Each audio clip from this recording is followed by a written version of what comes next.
You guys were having a great conversation about the Denver Broncos, and I started believing the hype, and then someone actually re- brought up a really good point and brought up a really good question, and I totally forgot. So someone said, "Are the Denver Broncos last year's Cleveland Browns?" So as you remember, the Yeah. Cleveland Browns had one of the best defenses the year before, where they had Joe Flacco, and and then they fell apart the next season, as we saw.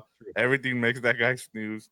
Um, and I kind of started going back, and they kind of have like the same trajectory. I don't know if you guys agree with this, but I went back and I looked at who the Denver Broncos actually played last season, and I was and a lot of their games where they did really well, especially defensively, was not against good competition. So I guess my question to you guys is, a lot of people are picking them. Like, I keep listening to podcasts and everybody's like, it's either a top 5 defense, or even some people are saying it's a top number 1 defense. And I keep going back. Like I said, they have guys, but they don't have, like, outside of PS2, like, is that front 4 like legit? Like I said, even the It's Cleveland deep. had They're Miles not the Garrett. Broncos defense of 2015 that just annihilated everything. Good point, That's good not point. it, right? You Like, don't have we you don't know have Von Miller. There's no Von Yeah. Miller. yeah. You don't have. I'd rather have the you- Giants defense in the front. Put it that. you There's a lot had more star Aqib power in the Talib. Giants in front. You had Aqib Talib, Chris Harris Jr. You had God, that safety back there that was really good. They had a bunch of guys that were just elite. I see some figures, but like safety, I think is kind of a question mark. PS2, but then on the other side of PS2, like the rookie kid out of Texas, is he going to be able to do anything? Brett, was it Justin Simmons that was a player to the no-fly zone? I don't think it was Justin. He might have been after that. Yeah. Yeah, I think he was after that. But again, and I don't like comparing teams to older teams, but that no-fly zone team, they had Von Miller, they had DeMarcus Ware, they had a bunch of dudes. These guys don't have. It was like TJ Ward, right? Something like that. Yeah, I think it was TJ Ward. There you go. TJ Yeah. Ward. There you go. That's who we're talking about. But they had dudes that you knew it was going to be a tough day against them. Shit, they used to give Phillip Rivers like a tough time all the time. By the way, all of a sudden he's doing all these podcasts, and you can tell he's up for Hall of Fame because he's doing all these shows. But by the way, your buddy said, "Yo no lo quiero en el Salón de la Fama," and I started laughing. I was like, "Oh, okay." Sounds like a hair salon for women. Oh, he asked me the other day. He's like, ¿Y el pinche Gilberto dónde está? I was like, él no viene a los partidos importantes. I started not preseason. Yeah, I know, for real. But I mean, again, do I think they're going to be a good team? Yes, I do. But the thing is, I feel like I wonder if that offense is just going to be that bad that the defense is just outperform. Like, there has to be give and take, but every time you hear about, oh, the Broncos defense is very good. On the offensive side, you hear, well, it's Bo Nix' team now. Okay, but like, I haven't heard anything out of the offense telling me, oh, the offense dominated this day of practice, or the offense did this. Like last year, I'll tell you right now, the Chargers offense didn't dominate any day of practice. It was always the defense was like they were giving them the work. Then they have the joint practice against the Rams. That's the one where I told you guys, Rocky Moore. Holy crap. That was the practice that I told you. They did the end around, and Alohi Gilman comes in. He lights up Puka Nacua, injures him. Sean McVay comes up, yells something at him. Alohi yells something back. And I'm like, okay, that's the kind of fire that they've been practicing with. This year, it's been more of give and take. There's some practices where Justin and the offense will get the better of them. There's other practices where it's the defense. I wonder if the Broncos practice, because remember, Gilbert went on a different day than Albert Breer. Albert Breer went on a different day than Kay Adams. Kay Adams went on a different day than Diana Rossini. Everybody's gone, but everything you keep on hearing is the same thing. The defense keeps on dominating, and the offense, you haven't heard anything out of that offense. So that's my question. If I had to talk about that, that's my question. Is it that the defense is dominating because the offense doesn't have anything? Remember, last year, they should have lost to the Browns if Jameis Winston doesn't throw 2 pick sixes in that game in Denver. So, I have a lot of question marks about what this team is going to be.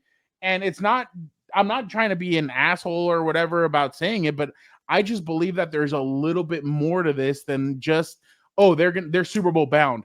The teams that they usually say are Super Bowl bound that are outside of the two teams that made it last year, those are the two teams that you're like, that's the team that you're like, I don't think so. I think that's the team that usually ends up getting hurt. Fernando, it's an easy no for a Super Bowl contender. They're not a Super Bowl contender, but it's a hard decision to say, are they a playoff team? I'm having a hard time. I'm not here to just bash the Broncos. I'm still thinking about it, and I will decide my AFC playoff team soon. I got my NFC playoff teams down already, but I haven't done my AFC yet. But I think they're very good, and I'll end it here because we got to move on to a different topic. But yeah. I'm not criticizing their skill players, but put it this way: there's nothing wrong with not having a number one wide receiver. And you could tell me the theme here. Who doesn't have like a legit star receiver like Patrick Mahomes, Josh Allen, Jordan Love? Those guys are better than Bo Nix. Even I know Jordan Love, the jury's still out, but I'd rather have Jordan Love than Bo Nix. So when you're a quarterback that's still trying to figure it out, you got to have a star receiver. You got to have a legit, give me the ball, I'll make life easier. And then when you become an established star and you got to pay the quarterback, you go with the deep, rotation of guys who you're lacking a star player, but you got 4 or 5 guys you could count on.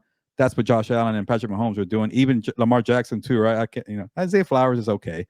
He's not a legit number one, by the way. But these star quarterbacks who got paid, you got to have deep rotations. It's just Bo Nix is not that guy, so you got to have a little more help with the skill players, and that's why I'm a little hesitant to go all in.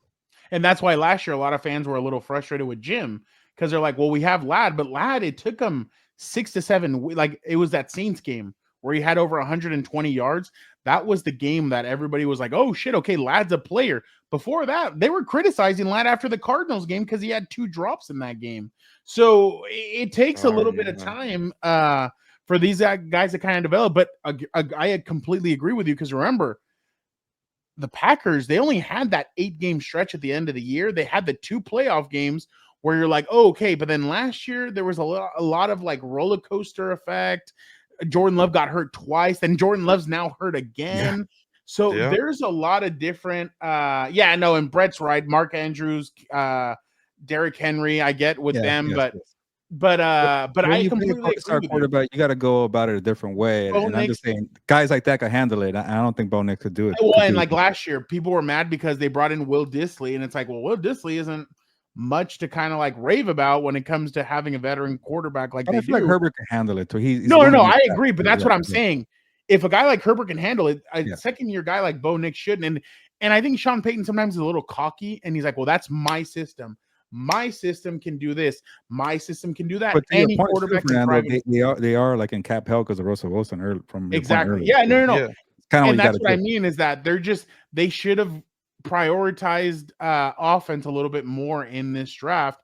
And I know everybody's excited about their offensive line, but I still have question marks about McGlinchey. They have some other questions, but all I'm saying is that like Evan Ingram and Cortland Sutton aren't enough. They're going to need more than that. But the last thing I'll say too is look at the 2 teams they faced that were that made it all the way to the championship game or close to it. Like the Ravens, they got blown out. The Bills, they got blown out. Like until we see it, like prove it to us. You can't just go and say that this team is ready. Like, and a lot of the teams, the first thing too is like before we even move on to that is you got to slay the dragon first. You got to make sure you beat the Chiefs. They still haven't been able to beat the Chiefs. Even the Chargers. No one in this division. Yeah. So no, in the conference.